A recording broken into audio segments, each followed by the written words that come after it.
Hello दोस्तों, welcome to my channel Deepika Desi in Germany. स्वागत है आपका मेरे आज के नए व्लॉग में। आज की सुबह थोड़ी सी भागम भाग वाली है क्योंकि आज घर में बहुत सारा काम पेंडिंग पड़ा है। पूरा घर बिखरा हुआ है, तो मैंने सोचा आज क्यों ना आपके साथ मिलकर घर समेटते हैं। तो सबसे पहले मैंने पूजा की और फिर मैं आ गई अपनी चाय पीने के लिए। चाय के बिना तो मेरी सुबह शुरू ही नहीं होती। आज थोड़ा लेट उठी थी तो जल्दी जल्दी काम निपटाना पड़ेगा। ये देखिए कितना काम पड़ा है मेरे लिए। आज मुझे कपड़े भी धोने थे, याद आया। तो सुबह उठ के सबसे पहले मैंने मशीन लगानी शुरू की, क्योंकि अगर कपड़े पड़े होते हैं तो मुझे बिल्कुल भी अच्छा नहीं लगता। फिर मैं आ गई फटाफट से नाश्ते की तैयारी करने लगी। दोस्तों, सुबह की सबसे बड़ी टेंशन यही होती है कि आज नाश्ते में क्या बनाएगा। तो ये मैं बताऊं, ये सुबह की नहीं, ये दोपहर की, ये डिनर के लिए भी हम यही सोचते हैं कि आज नाश्ते में या डिनर में या लंच में क्या बनेगा। मैं तो हमेशा ऐसी चीज़ ढूंढती हूँ तो जल्दी से बन जाए और हेल्दी भी हो। तो आज मैं बना रही हूँ पनीर के पराठे, जो थोड़ा सा हेल्दी भी हैं और मुझे पसंद भी हैं। बच्चों के लिए बहुत सोचकर नाश्ता बनाना पड़ता है, इसलिए आज मैंने सोचा कि उसके लिए पनीर के पराठे बनाती हूँ। ज़्यादातर मैं पराठे ही बनाती हूँ, लेकिन आज मैंने उस पराठे में थोड़ा सा हेल्दी टच भी दिया है, यानी कि पनीर डाला हुआ है। वैसे दोस्तों, मैं हमेशा सोचती हूँ कि सुबह सुबह मोबाइल देखने से अच्छा है कि थोड़ी देर सुकून से चाय पी जाए।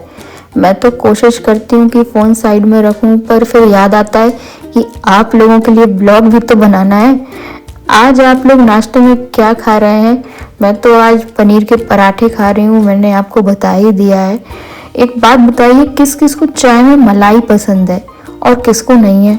मेरे घर में तो इस बात पर हमेशा बहस होती है। मैं तो मलाई वाली चाय नहीं पीती हूँ क्योंकि मुझे पसंद नहीं है। आप लोग कैसी पीते हैं प्लीज़ कमेंट में बताएं। मुझे तो अदरक डाल के चाय बहुत अच्छी लगती है।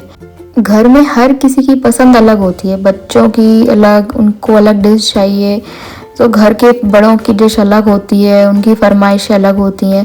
उनकी फरमाइशों को पूरा करते करते मेरी तो अपनी ही मास्टर शेफ की क्लास हो जाती है। आपके घर में भी सबकी पसंद अलग अलग है क्या?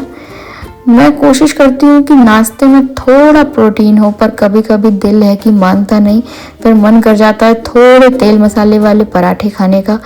आज चीट डे है समझकर खा लेती हूँ, कल से पक्का हेल्दी खाऊंगी, ये मैं हमेशा सोचती हूँ। तो आज मैंने थोड़ा सा हेल्दी टच तो दिया है अपने पराठों में। फाइनली दोस्तों, मेरी मेहनत रंग लाई, गर्मा गर्म नाश्ता तैयार है। आप सब भी आए मेरे साथ नाश्ता करें। सच बताऊं तो सुबह का नाश्ता अगर पेट भर के हो जाए ना तो पूरा दिन अच्छा निकलता है। वैसे आप लोग मीठा खाते हैं या नमकीन, यानी कि आप नाश्ते में पराठा दही पसंद करते हैं या ब्रेड जैम पोहा? मुझे तो नमकीन नाश्ता पसंद है, लेकिन कभी कभी मैं मीठा भी खा लेती हूँ। दोस्तों, क्या आप मॉर्निंग पर्सन हैं? मैं तो सच बताऊं, मैं मॉर्निंग पर्सन बिल्कुल भी नहीं हूँ। मेरा तो मन करता है कि बस जब सुबह की शांति जो होती है बस वही मुझे अच्छी लगती है, और उसके साथ चाय की चुस्की। इस वक्त मैं अपने पूरे दिन का प्लान बना लेती हूँ और दिमाग में बहुत सारी चीज़ें चल रही होती हैं, कुछ पुरानी यादें, कुछ नए सपने। कभी कभी लगता है कि ज़िंदगी कितनी फास्ट भाग रही है, इसलिए थोड़ा रुककर चाय पीना ज़रूरी है। तो इसलिए मेरी जो शुरुआत होती है वो चाय के साथ ही होती है। उसके बिना मेरा इंजन स्टार्ट ही नहीं होता है। उसके बाद आती है मेरे नाश्ते की बारी। तो अब बन गया है नाश्ता और हम जाएंगे नाश्ता करने। फिर मुझे याद आया कि मुझे नाश्ते के बाद आज और भी बहुत सारे काम करने हैं। सबसे पहला काम तो मेरी बेटी को नाश्ता कराना, जो कि बहुत इम्पोर्टेंट है, और उसके बाद उसको सुलाना, जो भी उससे भी ज़्यादा इम्पोर्टेंट है। तो आप लोग क्या करते हैं नाश्ता करने के बाद? क्या आप लोग भी दिन में सोना पसंद करते हैं? मैं दिन में सोना पसंद करती हूँ, पर बच्चे के साथ ये पॉसिबल ही नहीं हो पाता है। तो मैं गई नाश्ता करने और नाश्ता के बाद मैंने अपने बच्चे को सुला दिया। उसके बाद थे काम की बारी, तो बस मैं आ गई जल्दी से। अपने जो कपड़े धो के डाले थे उनको डालने के लिए, सुखाने के लिए मैं डालने लगी। स्टैंड लगाया घर के अंदर ही, क्योंकि यहाँ धूप का बहुत ही नाटक होता है। आप अगर जर्मनी में जो लोग रह रहे हैं वो इस बात को बहुत अच्छे से समझ रहे होंगे कि मैं क्या कहना चाह रही हूँ। देखिए, यह है जर्मनी का हाल। 2 दिन से सूरज देवता के दर्शन ही नहीं हुए हैं और यहाँ धूप निकलना किसी त्योहार से कम नहीं होता। आज तो लग रहा है कपड़े सुखाने के लिए मुझे खुद ही फूंक मारनी पड़ेगी क्या, या हीटर का सहारा लेना पड़ेगा। यहाँ इंडिया जैसा नहीं है कि ऊपर छत पर गए और धूप में कपड़े डाल दिए। यहाँ तो घर के अंदर ही स्टैंड लगाकर कपड़े सुखाने पड़ते हैं। पूरा लिविंग रूम कभी कभी ऐसा लगता है कि कपड़ों की दुकान बन गया है। क्या आपके साथ भी ऐसा होता है कि पूरा दिन निकल जाता है और कपड़े वैसे ही वैसे रहते हैं, गीले के गीले? इंडिया में तो धूप इतनी होती है कि कपड़े 1 घंटे में ही सूख जाते हैं। यहाँ तो वेदर देखकर डिसाइड करना पड़ता है कि कपड़े धोएं या ना धोएं। आज तो बादल ऐसे छाए हैं जैसे अभी बारिश हो जाएगी। आप लोग बताइए, आपके शहर में मौसम कैसा है? धूप है या वहाँ भी मेरी तरह ग्रे स्काई है? अब ये कपड़े कल तक सूखेंगे या नहीं सूखेंगे ये भी मैं नहीं कह सकती। आज तो हीटर ऑन करना पड़ा। कभी कभी तो लगता है कि आधा बिल तो बस ये कपड़े सुखाने में निकल जाता है। चलिए इसी बहाने एक टिप देती हूँ। मैं हमेशा कपड़ों को एक्स्ट्रा स्पिन करती हूँ मशीन में, ताकि थोड़ा कम पानी रहे। और अब लंच आज हमने किया नहीं था क्योंकि आज हमने पराठे खा लिए थे, और उसके बाद सारे काम करके बारी आ गई थी शाम के डिनर की। क्योंकि मेरे हस्बैंड ऑफिस से आते हैं तो उन्हें तुरंत भूख लग जाती है, तो मैं यहाँ बस झटपट से डिनर की तैयारी में लग गई। और आज मैं बना रही थी कुछ थोड़ा सा देसी खाना। देसी बोले तो या तो आपके दिमाग में आई होगी लौकी की सब्जी, या भिंडी की, या तोरई। तो जी हाँ, आज मैं बना रही हूँ तोरई की सब्जी। पर यहाँ की तोरई और इंडिया की तोरई में बहुत ज़्यादा डिफरेंस है। यहाँ की तोरई में पानी बिल्कुल भी नहीं होता है, बिल्कुल मतलब बिल्कुल भी नहीं। उसमें हमें पानी अलग से डालना पड़ता है। यहाँ जर्मनी में सब्जी बहुत मुश्किल से मिलती है, मतलब कि हरी सब्जियाँ जो हैं बहुत सोचना पड़ता है कि आज लंच में क्या बनाएं, डिनर में क्या बनाएं। इंडिया में तो हरी सब्जियाँ इतनी अच्छी मिलती हैं। यहाँ सब्जियाँ या तो आपको फ्रीज की हुई मिलेंगी, या फिर जो फ्रेश मिलती हैं वो हमारे हिसाब की नहीं होती हैं, लेकिन फिर भी कुछ तो बनाना होता ही है। तो आज मैं तोरई लेके आई थी और अपने देसी स्टाइल में बना रही थी। दोस्तों, आज काम करते करते अचानक मम्मी की याद आ गई। इंडिया में होते तो अब तक कोई ना कोई मिलने आ जाता, या फिर पड़ोस की चीज़ की खुशबू आ रही होती। यहाँ जर्मनी में सब कुछ सिस्टम से चलता है, पर वो जो देशी शोर होता है ना, कभी कभी बहुत याद आता है। आप में से कितने लोग अपने घर से दूर रहते हैं?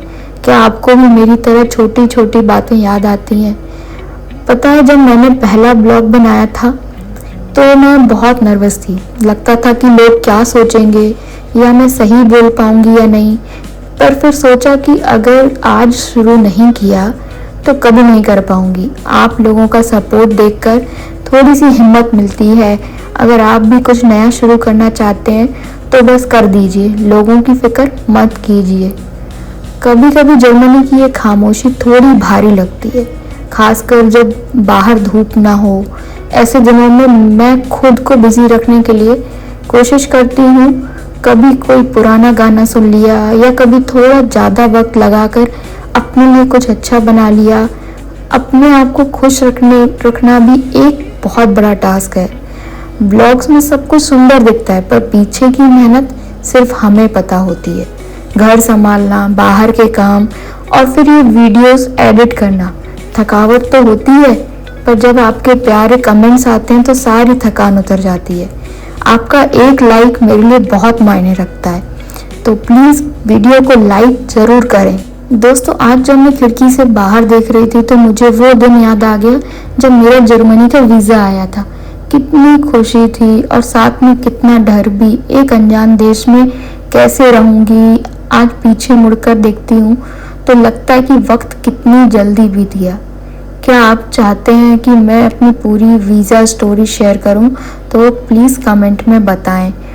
पता है, शुरू में जब मैं ग्रॉसरी की स्टोर जाती थी तो जर्मन समझ ही नहीं आती थी। कभी कभी नमक की जगह चीनी उठा लेती थी। आज थोड़ी थोड़ी जर्मन बोल लेती हूँ, पर फिर भी वो देसी मज़ा नहीं आता।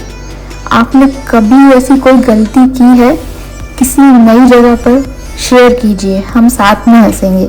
यहाँ की लाइफ थोड़ी सी प्राइवेट है, इंडिया की तरह नहीं कि बिना बताए पड़ोसी के घर चले गए। कभी कभी बहुत अकेला महसूस होता है।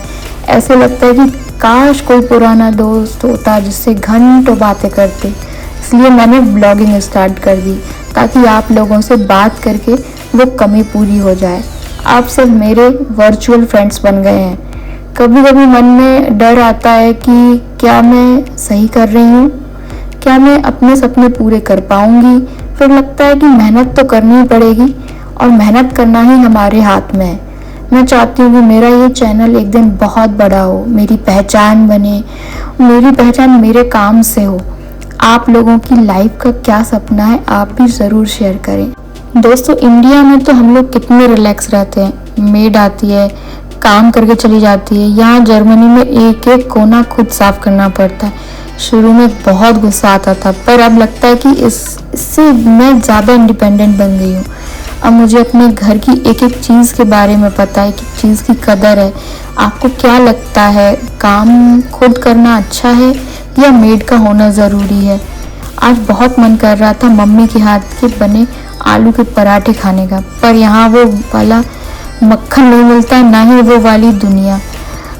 तो मैंने आज अपना जर्मन देसी जुगाड़ लगाया है। कभी कभी लगता है कि हम खाने के बहाने सिर्फ स्वाद नहीं बल्कि अपनी यादें ढूंढ रहे होते हैं। क्या आपके साथ भी ऐसा होता है कि किसी खाने की खुशबू आपको बचपन में ले जाती है?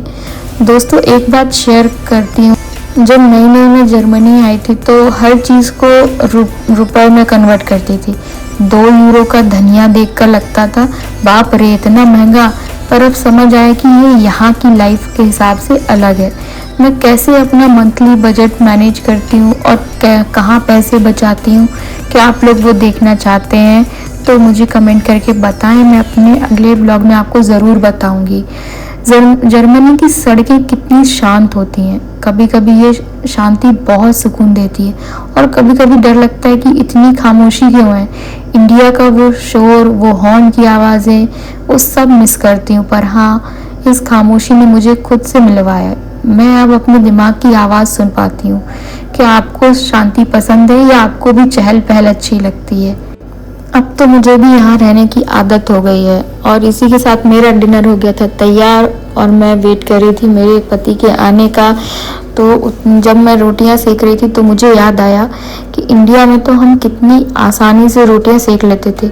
जब मैं पहली बार यहाँ आई थी तो मुझे समझ ही नहीं आ रहा था कि मैं रोटी कैसे बनाऊँ इस पर, क्योंकि फूलती ही नहीं थी। और फिर मुझे एक आइडिया आया कि चलो ये नेट लेके आती हूँ या ये जाली, तो उस पर फिर रोटी मेरी एकदम फूलने लगी। और थोड़ा थोड़ा तो हम इंडियंस कहीं ना कहीं जुगाड़ कर ही लेते हैं। ये जो आप चकला बेलन देख रहे हैं ये भी मैं अपनी इंडिया से लाई हूँ। यहाँ पे मिल जाता है पर वो बात कहाँ जो अपने यहाँ की चीज़ों में है। और अगर हम विदेश में रहते हैं और अपने यहाँ की कोई छोटी से छोटी चीज़ भी लाते हैं तो वो ऐसा लगता है जैसे भाई वो डायमंड से भी कीमती है हमारे लिए। बाहर रहकर हम इतना तो समझ जाते हैं कि हमारे इमोशनल वैल्यू क्या है, हमारी चीज़ों से, हमारे लोगों से, हर किसी से हमें फिर अपनापन महसूस होने लगता है। और यहाँ रह के मेरे साथ भी ऐसा ही हुआ। आप लोग कहाँ रहते हैं? आप भी अपने एक्सपीरियंस मुझे शेयर करें। मिलते हैं मेरे नेक्स्ट व्लॉग में। Thank you for watching my channel. Please subscribe. Bye bye.